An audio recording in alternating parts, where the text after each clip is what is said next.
According to Mythos, 100% of you are subscribed. Good job! Hello, hello. Welcome to part 7 of the series where we're going to be going over the lore of every single equation that can be found within Honkai Star Rail's Divergent Universe Human Comedy chapter. In this episode, we're going to be going over the lore of all the Elation equations. And my goodness me, it has been quite fun if I do say so myself. Also, a part of me put Elation number 7 because, lucky number 7. But the ideal goal for this series was to go through every single playable path first, but I forgot that the Remembrance became playable. So the Remembrance is the next part, and you can assume which one's the last one by process of elimination. That being said, I do find it funny that the Elation is the one that's causing all of this little mumbo jumbo in my brain. I'm just like, no, I'm not satisfied because now it's no longer all the playable paths, but Elation as the 7th makes so much sense in my brain. Yeah, I just needed to vent that out first real quick. So yeah, with all that being said and done, let us see the lore of the Elation equations and all the fun that they bring into this world. The Balloon Merchant. Happiness is like balloons that rise before you and explode in the sky, showering down ribbons. People say once you have tried something fun once, you will get sick of it. You don't put forth an argument, knowing that the children will keep passing the balloons around. A clown locked to the stage can only maintain the audience present at the show with jokes, but you can receive applause from both ends of the universe by distributing balloons on the streets. A young man from Bathia makes funny faces while imitating your dance moves. A young lady from Ollie shares your story under a tree and covers her mouth as she giggles. If a fun idea is used by 10 million people, it makes a great idea. You are the seller of the balloons of happiness, showing up at the places in need of laughter. I'm not gonna lie, at the very beginning, I saw that this was an equation with the propagation and I started to get scared. Because if you guys have seen the previous parts of the series, anytime that the propagation is involved in any equation, it ends up being horribly messed up. So I am glad that we are starting with a very wholesome one and somehow in the propagation. This is the best thing. The Battlefield Magician. Just what is truly breathtaking magic? At the climax of the Interstellar Energy War, a screen was used to conceal the fleet's main force and transport them to the flank of the enemy. In this crucial moment of life and death, they and the flagship crashed into a shrinking black hole only to unleash a surprise assault on the other side. There is no room for failure with such tricks, and each deceit can only be used once. Each trick connects to the fates of tens of thousands of lives. This is a universal level performance that only the most outstanding magicians may perform alongside each other. You use a screen to hide the traces of the army's advancements and misdirect the assault to elsewhere. Or perhaps you disguise an overflowing imaginary field as debris from an explosion to fool your enemies into reducing their forces. You are a liar among liars, using the tricks you amassed over a lifetime to ensure a chance for survival for your forces. Okay, now this I need to be a character in Honkai Star Rail. Legitimately speaking, what do you mean that this individual just decided to use magic tricks in an interstellar war, like the Interstellar Energy War? That is insane. Okay, no, legitimately speaking, I'm probably just babbling too much, but I need this to be a character. I need a battle magician in Honkai Star Rail now. The Candy Knight. The joyful Candy Knight strides through the soda ocean, slashes the tail of the noodle dragon, and finally meets the cookie devil face to face. Then, a terrifying hand descends from the sky, capturing and throwing them into your mouth. The Pepeshi, listening to the story, pout discontently, finding the outlandish ending meaningless.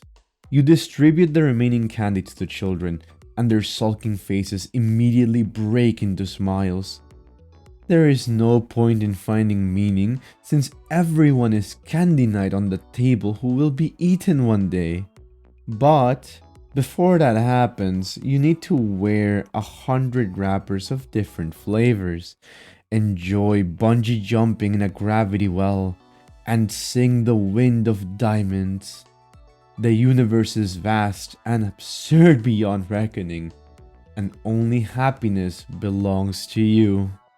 Excuse me, what in the hell is this creature? It is, like, if anything, it's interesting. Like, I didn't imagine that their take on, like, joy and nihility would be having someone believe that joy only belongs to them and therefore they're gonna steal it from everyone because nobody deserves it. I thought it would go into much more dark territory. I don't know if there's a 4-star equation of the elation and nihility. I know there's no 5-star one, thankfully. But, yeah, no, I expected something worse. That doesn't take from the fact that this individual is messed up, though. The creation vocalist. What's the most fun thing in the universe? Listen closely. Within the black hole lies a birdcage, and the throat of a pigeon conceals poetry. What could be more intriguing than the mystery of the birth of the velvety silicon crystals? The remnants of a galactic supercluster explosion, the dust and heat swirling in cosmic winds, mingling with a scattering of serendipitous rhymes. You gather those silent comedies with their natural irregularities and imperfections and compose them into a song for the stage.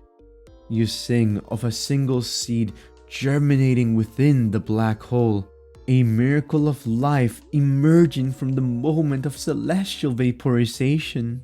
You sing of the sea of ice that birthed civilization, where the currents of a shared magnetic field resonate beautifully within a frozen expanse.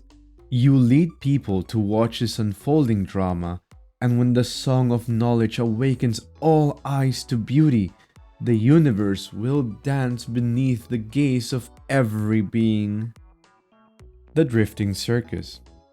The spaceship lands in Ladilanka, a land filled with pain that has only gained a brief respite from war. A screen expands around the stage, hovering in the air, quietly drifting into people's dreams and awakening the land with morning song.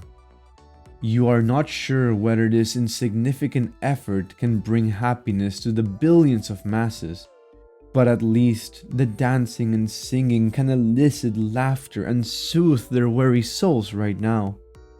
Through the synesthesia beacon, they can encourage attention to kindness, even if it is just a little, and that can heal countless ailments.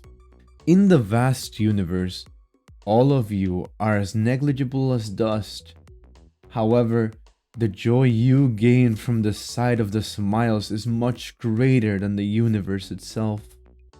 You know, at this point, I think the elation might just be the fix to every single problem in the universe, because how did we, again, the abundance was also one really messed up path when we went to explore it. And now here, it's just so happy. It's like, oh, we want to heal people by bringing them joy. They just went through war, so we want to make sure that they can at least heal emotionally in order to move forward. Why can't we have more things like this? We went from cosmic horrors into joy and happiness. That being said, this is the last of the 3-star equations, and we're about to reach the 4-star ones, the purple ones, and later the 5-star ones. So, like, I don't want to say this, but so far it's been great, and I'm really hoping it stays that way. The Aether Phantom. The expanse of cyberspace is so vast that the laws of ether editing can stretch from Punklord to the capital of passion. People put their tongues and ears into electronic screens, unleashing all their suppressed desires. You duplicate specters of your consciousness and then divide them again, sprinkling them all over the murky waters. They clamor with the buzz and their hot topics, inciting arguments or deceiving others. You are an excellent performer, presenting various comedic shows. One specter plays the fool, another mocks, and another calls for applause. When you lot criticize someone, the audience despises the same. When you lot scream, the audience roars with you. What a delightful story! The chaotic voices resemble the tentacles of the Ultifa octopus. You dive into the sea of numbers to drown out the unified laughter with a splash. I really don't know what to say about this one.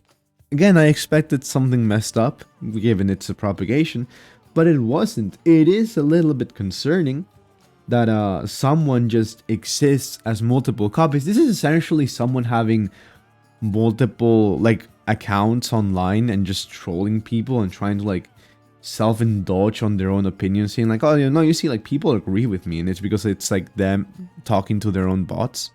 I don't know. It's a little bit creepy, but not cosmic horror creepy, if that makes sense. The Fireworks Master. Come and enjoy this grand show as much as you can, my friend. You ignite the fuse in your hand, sending one sun after another to the sky. What? The sun's already up? Don't get bogged down in the details. Open your eyes and capture this scintillating moment. The trendsetters in the universal era always hold the art of fireworks in contempt. People who seek eternity find it hard to understand the meaning of such fleeting destruction. As you snap your fingers, sparks of the laughter flash and the dazzling explosions engulf their eternity. Destruction is an inherent trait of all intelligent life, and even a child can find pleasure in it. Come on, it's raining candies from the fireworks. Come on, a void song whale has just popped out of the fireworks.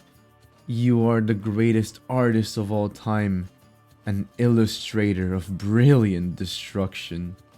Okay, so real quick, this is a really wholesome one. I got scared for a moment because I read Void Song Whale and I thought that this individual just summoned a freaking creature from the Void Rangers and was about to murder everyone. No, the Void Song Whales are those whales that we see on the top of the Astral Express. They're just little holographic whales. So it is wholesome. I just wanted to clarify that because I thought it was something terrifying and I might have read it as such. So that is a mad bite kind of moment. I should have looked it up before that. But as a whole, the Elation is the path that can simply do no wrong. The Maniacal chess player. Technology, having strayed from the aeons, now serves as a different god in the minds of countless people. With a few embellishments to lab data, worship will drag the future into the gutter of fallacy. As the flames of war ignite the fuses of weapons, the muted world will descend into a killing frenzy. You misinterpret the knowledge from the future, just to witness fools wield the powers of the star segmenta to construct dramatic humanoid machines.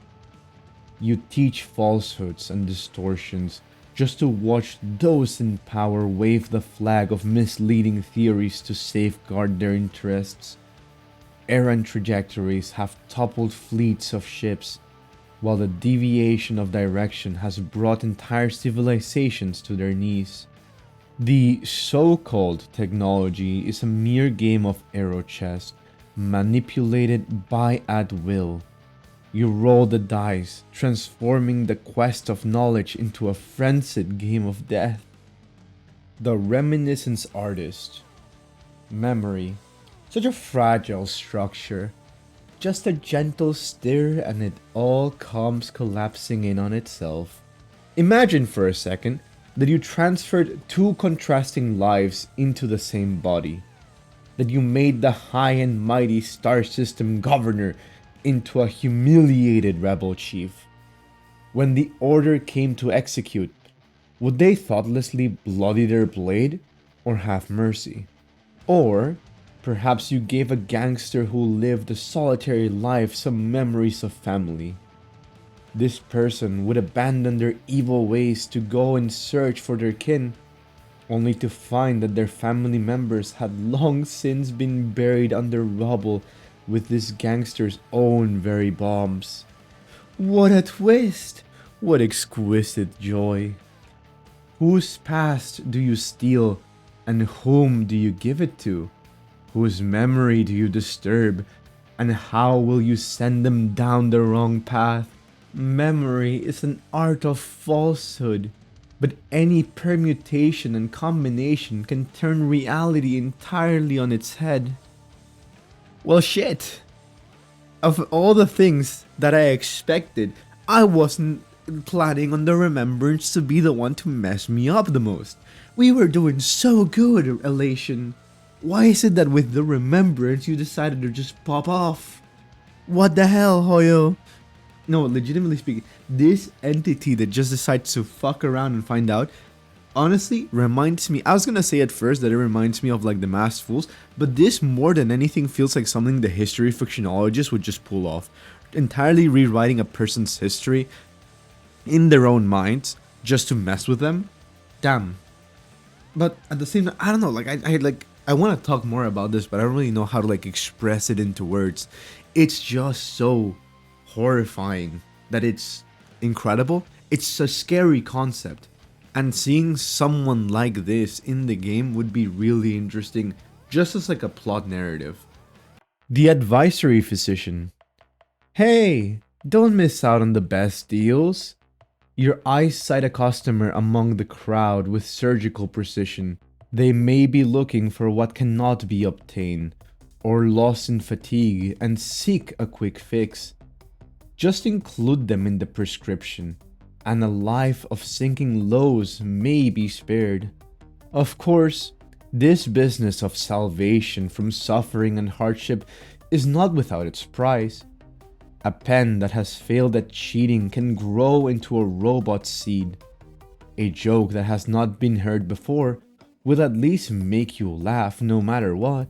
When the boisterous laughter passes, the pharmacy will be filled with every prescription imaginable and unimaginable. One will surely pique your fancy. The crestfallen who wishes to rise again, the dejected who yearn for companionship, the royal who longs for eternal reign, and the noble who desires to keep his people blinded by his follies. They all knock on the gate of your store, bringing with them jokes, tricks, and gags big and small, for ideas great and tiny. Is the devil's tongue the antidote, or poisoned wine? It is up to the person to determine. The display cabinet in the pharmacy are stacked full of all kinds of collectibles that customers have used as payments. Whenever you can find the time, you'll take them out and relish in the joy and the detail of each story. The singing stone comes from the Prince of Taraka, whisked away by the king to a wishing hut on a foreign planet. The prince exchanged his most precious possession for a prescription. He asked, "How can I ease the suffering of my people?" "Go and be among the people yourself." The young prince left without even looking back. Such a deranged dancer is worth less than a stone. The second collection comprises an amethyst scepter from the Prime Minister of the Constitutional State of Taraka. He used self-replicating clones to put the king under house arrest, but also drove away workers at the factory. The almighty metal whip lashed at powerful humans, and only by mining solar corona in the star mines could people demonstrate their ultimate value. He asked, "How can the complaints of the people be eradicated?" "Give them new technology." He looks to be mulling something over, then incinerates the books, revises history, and deletes the revolutionary vocabulary from the dictionary. The third reward is a set of ruby scales from the president of the Taraka Federation. Rebellion across 8 star quadrants had placed him in a bind. The rebels were even going so far as to hurl themselves into the Forge of Destruction just to take revenge against the dictator who requires payment even for the right to breathe. He asked, "How can I take back my land?" Boring. You refuse to accept such a thing.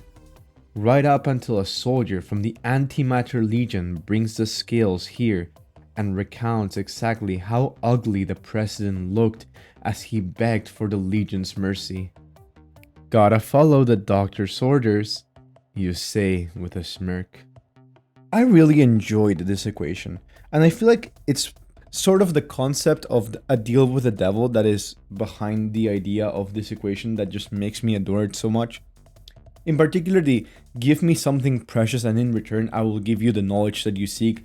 I will give you what you need in order to succeed in life. And then these people just come in, don't give a shit, don't listen to the entity because they're like, oh, you're probably crazy, and then just like leave. Which, you know, they're stupid for that. But it's still a wonderful idea. And I love how it even has standards, because it saw the king, or whatever the hell like his position was, and he's like, no, I'm not gonna help you, you're pathetic. And then the Antimatter Legion is like, just please help us deal with this idiot. And then the Advirsory Physician just goes like, oh, you guys are interesting. This has become a topic I would like to deal with now. To be fair, it's also because the Antimatter Legion did bring something of value to the Advirsory Physician, but still, I love the fact that it's because of this interaction of like, please just get him out of here, that all this happened. The Phantom Thief. This is a classic line of work. Wearing a mask and a fancy outfit and escaping through metal and vacuum. It's like a magic trick where you steal the treasure announced through a calling card using your cloak.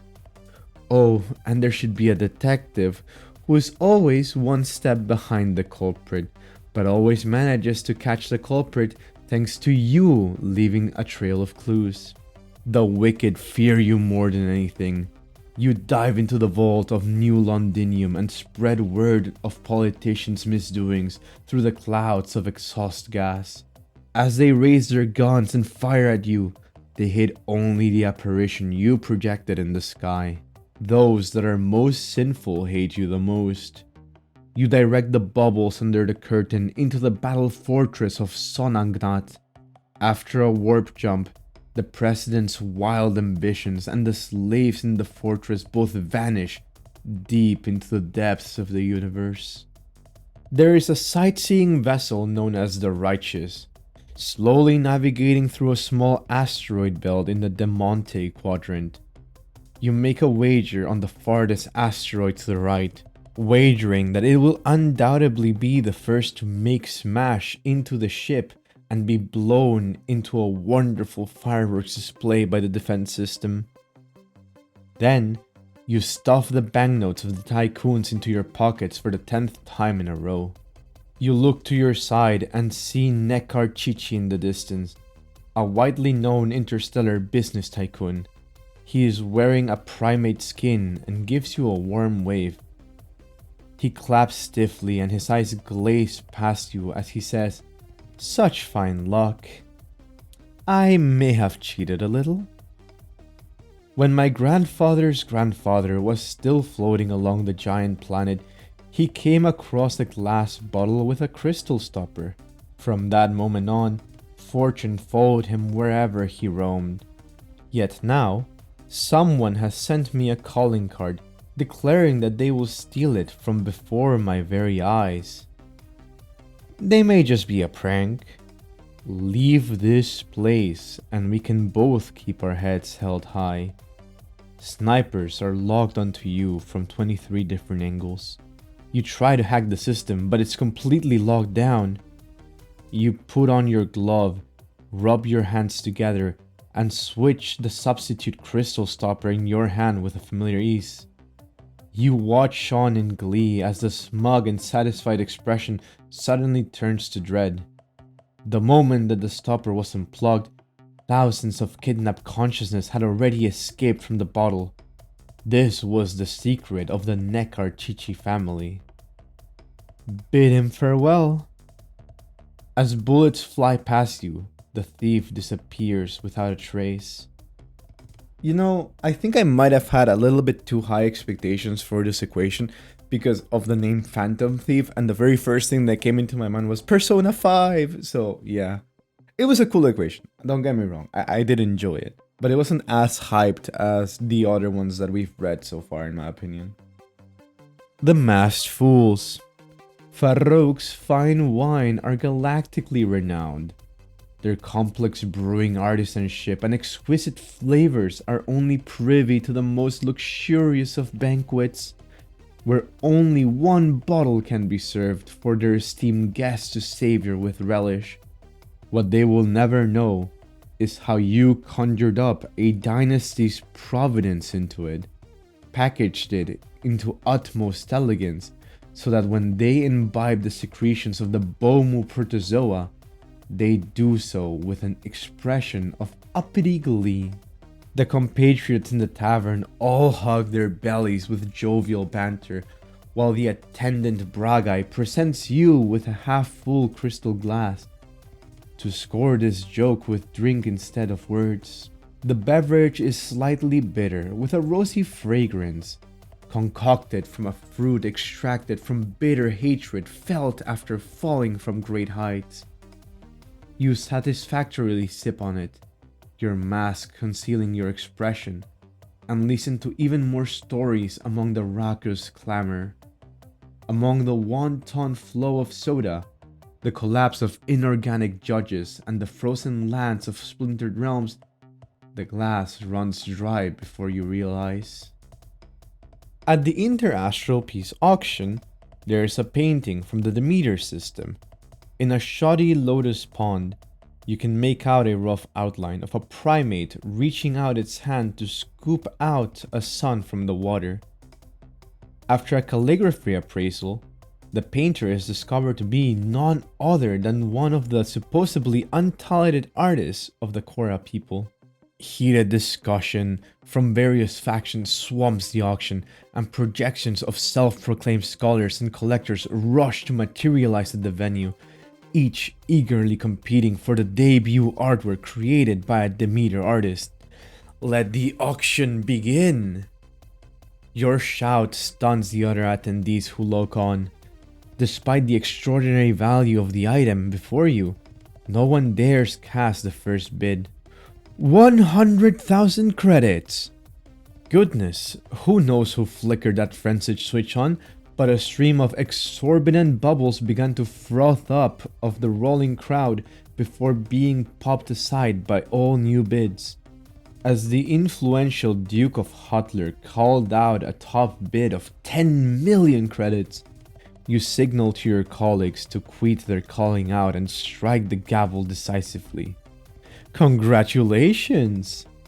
Of course, as an experienced collector, he will only be stumping up such an astronomical sum after the second appraisal viewing.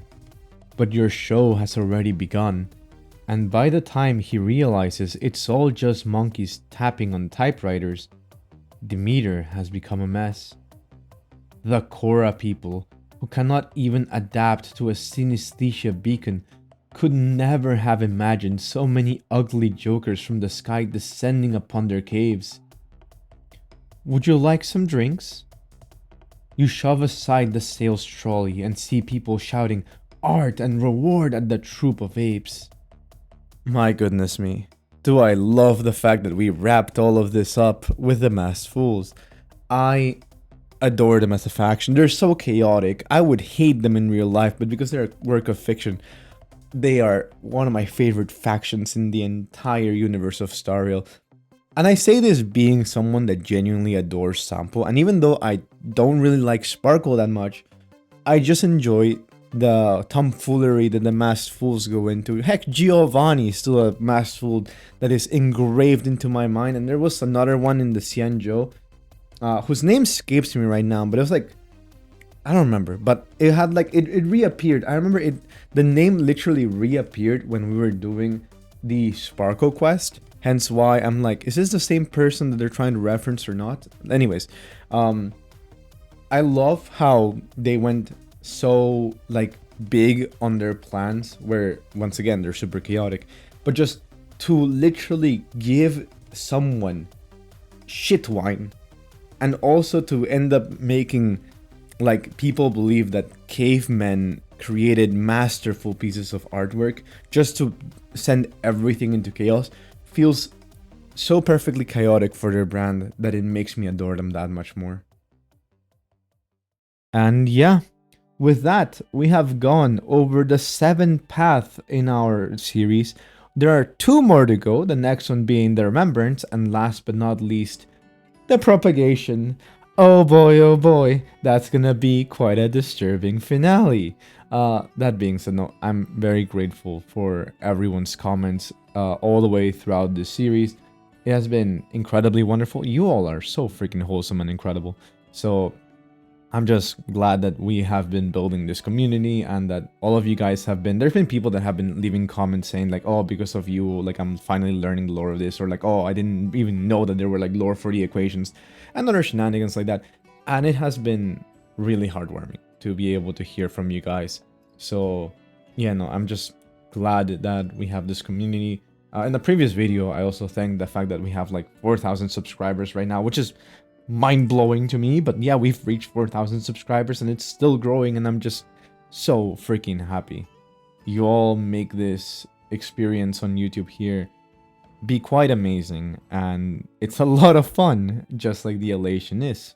So yeah, I hope you'll have a wonderful rest of your day, night, morning, whatever time zone you're currently watching this video at, and I'll see you all in the next one. Bye bye.